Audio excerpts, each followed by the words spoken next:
Hello and welcome to my channel. I'm Joy Fay, and today I'm going to talk to you about some ideas of starting a new painting. I've actually started a new series of paintings, so I'm just going to show you how I begin that and how I develop it, because the more you do this, the more you feel confident and great about what you're doing. So I've just gessoed this board. It's just a nice board to start with, and I've actually painted over something here, which is fine. So I'm following through from what I've done before, which are a couple of these that I've already done just to get started. They're a little bit different, but at the same time they're the same colour palette. I'm just using a little bit of ochre, a little bit of white and a little bit of orange. So I'm going to get started on this one, and then I'll show you the process, what I do after that. So literally I'm not even going to use a palette. I'm just going to put a bit of paint on here, and I add to it and a little bit of the ochre and a tiny bit of the orange. I'm using some Amsterdam paints here. I like them. They're really nice pigmentation, and I just enjoy using them. So really all I'm going to do is scrape this on, and I can do this in so many different ways. I can use this silicone scraper. The other thing that I really like using is a nail brush, because you can get some very nice effects and you get a nice covering. It's not even, I certainly don't want it even. I just want something as a background to start with. You can see it's kind of really nice, and it loosens you up even, before you even start. You can kind of get into the right zone on here, and get something down so you lose the white and therefore lose the intimidation. I'm going to put a little bit more white on here, of it being, daunting or overwhelming. So really just loose, natural, and something to begin with. Okay, so I'm going to let that dry. And the great thing about doing a series is that you can go from one to the other, and you don't have to have a break. So that's the beginning of this one. Now I'm going to go to this one here. Let's turn it that way. So I've got a prompt, and my prompts are photographs that I take when I'm out and about, especially when I'm walking the dog. I love to have obviously I have my phone with me and I have my camera, so I'm taking all kinds of pictures, not to copy but to use as prompts for starting a painting. So I've got one here which is a landscape of nearby where I live. I live in Andalusia in southern Spain, which is beautiful.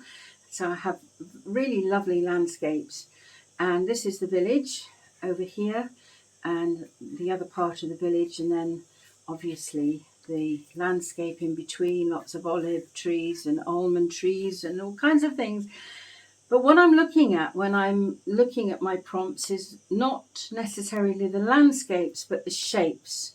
So I've got some beautiful shapes going on here, and that's what I'm inspired by. I've got some dark areas and some really light areas. So that's where really I'm going to begin with. It will go from there, but that's how I use my my photographs of the landscape to get me going. Here's another one. Again, interesting shapes here. And if you just look at the shapes itself, it's fascinating, and you're already on the go when you see this in wherever you are. Now, you could be in the city, which is great because then you've got the shapes of the buildings and the streets and all kinds of other interesting things that are going on, shadows on the walls, you know, reflections on glass. So what I want you to do is kind of think about how you can use your environment as a prompt to get you going. You might just go intuitively into it, which is fantastic. But a lot of people find that difficult for starting. So this is another way of kind of getting those creative juices flowing and allowing yourself to start something. So that's where I'm going to begin on this. So the first thing I'm going to do is just do some drawing on here. It's just kind of to loosen up, feel my way, and then just have a feel of shape where I feel the shape will go. But you know, it's nothing set in stone. It will change, but it's just a kind of a nice way to begin and loosen up. Now I've got a limited palette, fairly limited. I show you here. I've got black and white, I've got the orange, I've got ochre, I've got some cadmium yellow and some phthalo Prussian blue. So I'm kind of going to stay with those colours, maybe till the end, and I'll add something. This is a cooking tray, which I've got a wet cloth on underneath and some wax paper on the top.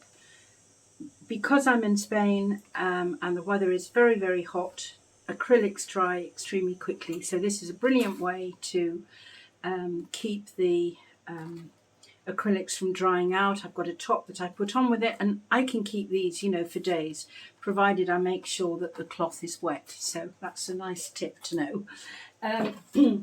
So I'm going to start with, I've got some different tools and I dip in and out of those and see how I go.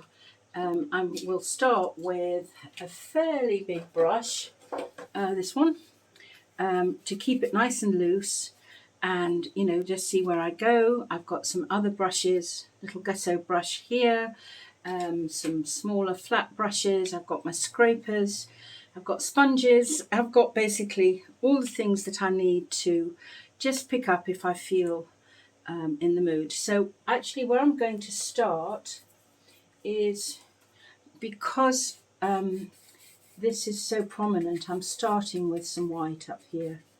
So this is where in my photograph the village is, and it's kind of just a nice kind of starting place. I'm not even going to think about, you know, the colours of the landscape. It's just not in my zone to think about that. But, you know, this is a nice starting point for beginning. I might just put some blue down here. Now, because I've got this limited palette, I can use it in all different ways. A limited palette gives you the ability to mix some really nice tones and tints. Tones is when you mix some black with it. Tints are when you mix some white. So I like just using a few colours to get some lovely different effects and have some continuity and harmony in the painting. So I'm just really having fun with where shapes might go. It's kind of very free and easy, and I kind of like doing it in this way. Let's go lighter here. So I'm just kind of putting paint on and then scraping it about. And obviously I'm going to get the colour from underneath, which is really nice. And some good foundations and layers to the painting. See, already it's got some interest in it and something is happening. And I'll go so far, then I'll change over, go to another picture. So I keep it all very fresh. I'm going to put some more white in here. and I just wanted to, begin it, have something to start with. I'm going to change brushes here. Now, I haven't got sky necessarily, but I like the idea of having, bringing in blue, because we want to balance it up. So this is just some of the Prussian blue with a bit of the white and some of the other colour that's in the mix. And again, that brings us the harmony that we're looking for. So I'll keep playing with this and getting some different textures happening. And you can see already that something is beginning to evolve, which is great. We like that. Let's get some more white on here. I want to go thicker.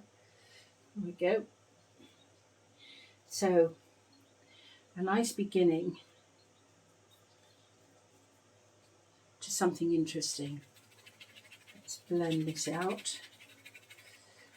So, it's a process of exploring, experimenting, discovering, using different tools to get different effects.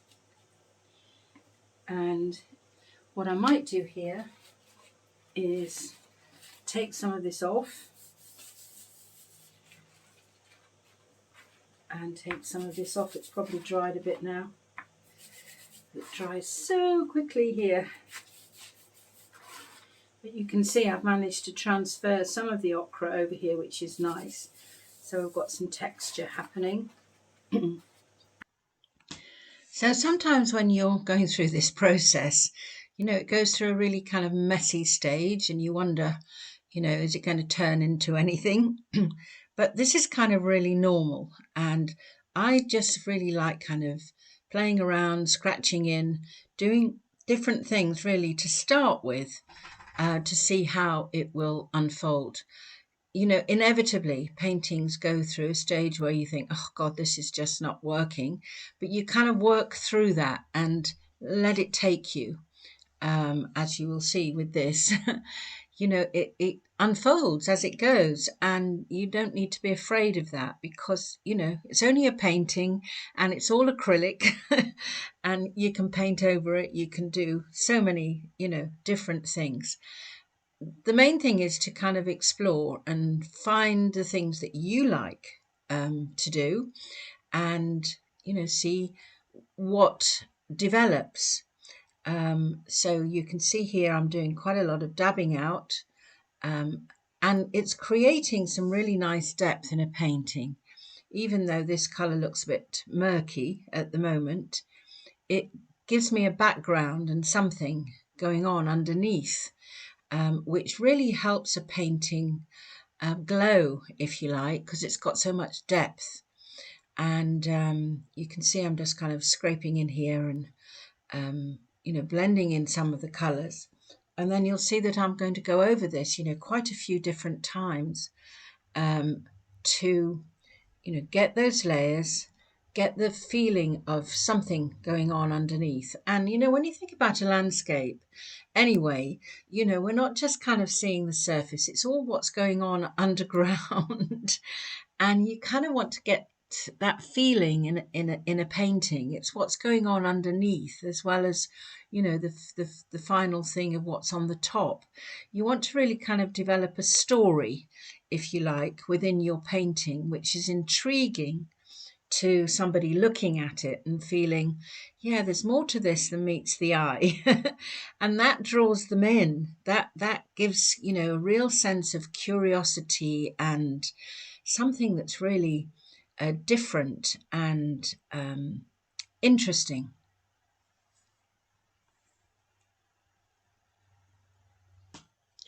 So you want to stay open to possibilities, and allow yourself that exploration.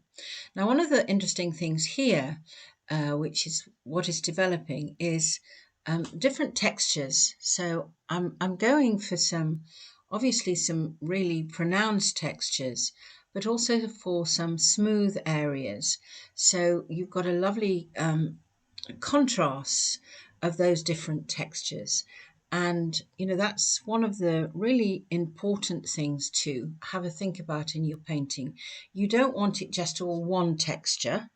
You want to vary it so you've got those differences. And if you've seen any of my videos before, I'm always talking about creating differences in your painting. You don't want it all to be the same, the same texture. You don't want it all to be the same color values. That's what makes a difference, is to have different color values, different textures, and different focal points, so your eye will go around a painting. You don't just want one focal point, you want to kind of go on the journey around the painting, which will make all the difference in the world. So this is where we are so far, and I'm just going to leave this now to think about the next stages, but it's making progress. And I just want to show you another way that you can get started, which is a really kind of innovative thing to do, just to kind of get you past the beginning stages. So here's the other board that I showed you earlier. So what I'm going to do with this is I've got lots of scrap paper. I don't know about you, but I've got stuff that I've printed on and I don't want to throw it away. So what we're going to do for this is take our paints, and actually what we're going to do is we're going to paint on the paper. So just get this piece here. And I might just change the colours on this a little. I'm staying with the same palette, but instead of just doing the ochre and the blue and the yellow, I'm going to maybe do a little bit of green with it. So I might take some of the yellow and the blue and just put this on here. Okay. I know it might sound a bit crazy, but it works really well. I'm going to put a bit of water onto the board. Let's move this down here a bit so you can see it. Just rub that in, and I'm going to print this onto here. Now, it's a great way to kind of start and get some really nice kind of feel going to a picture. You see? Isn't it nice? So you can really have some interesting effects by doing this to start you off, and gives you some texture before you even begin.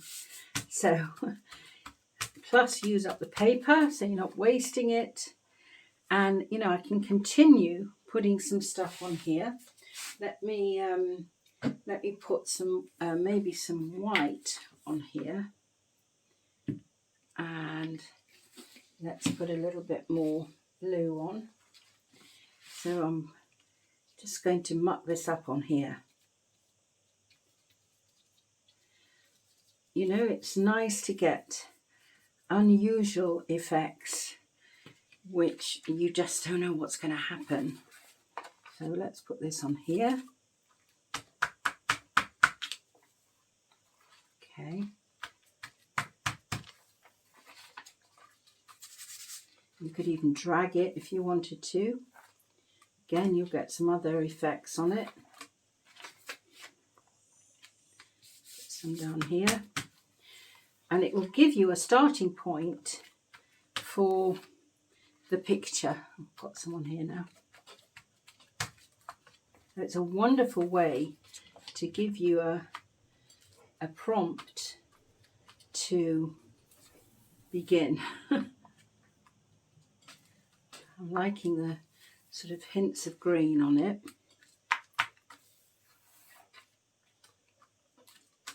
You see how nice that is, that you can begin something take it to the next stage. So, you know, I can start doing things in it and with it if I want to. You know, see where it might take me and add as we go now, you know, some other, let's get some more blue, maybe a bit of black with it. You can start doing some other stuff with it. It's a wonderful way to loosen up and, you know, see what happens when you do that kind of printing on it. And obviously you can still keep going back into it if it stays wet. I'm not sure how wet this is now, but I can go back on with it. Yeah. And I'm getting some really lovely layers through.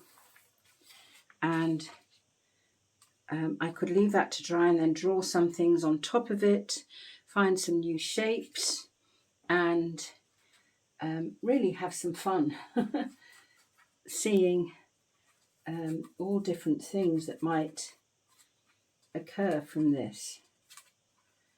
So I hope that gives you some nice ideas. And obviously, if you're staying with the same palette, there is going to be some continuity in what you're doing. If you're doing a series, even though I've got kind of green in this, I've still got those other colours that I've used in the other paintings. So they will all hang together, particularly if you're having, you know, you want to have an exhibition or you want to put them up. They'll have some really nice, they'll all go together, they'll all look cohesive, which is, you know, really what you want. And it draws your audience in because of that. So, you know, I can play and play and play here. You see how interesting this can become? And you can just kind of go with it, having started off in that way. So in part 2 of this video, I'm going to go through then the next stage, and then looking at our composition and our design and our color values. So it will really, you know, take it to the next stage. This stage is you know, your starting stage. It's the part where you know, you can have fun with it and, you know, get started. And then the next stage is, you know, putting it together so it all hangs together really nicely. This is beginning to happen. There are some interesting things that are happening, and I can, you know, using this palette, the same palette, haven't changed that, but using the colours in a different way and building it up in that way, we're going to get some exciting things happening. So I hope you've enjoyed this video. Give me the thumbs up if it's been beneficial for you, if you've learned something, if you can take something away from it, if you've got any questions, and subscribe, and then you'll get part 2. And if you would like to learn more, I've got a lovely free abstract mini course which goes through in more detail some of the things that we've been talking about here. And I also have a wonderful artist connection group where I've got master classes, and it's a lovely group of people. And I'll leave all this information in the details below, so you can have a look at those, and lots of online courses to inspire you and help you develop your skills. So I hope you've enjoyed this and that you can take something away from it that will, you know, you can go and experiment with. And I'll see you in part 2. So many thanks. Take care. Bye for now.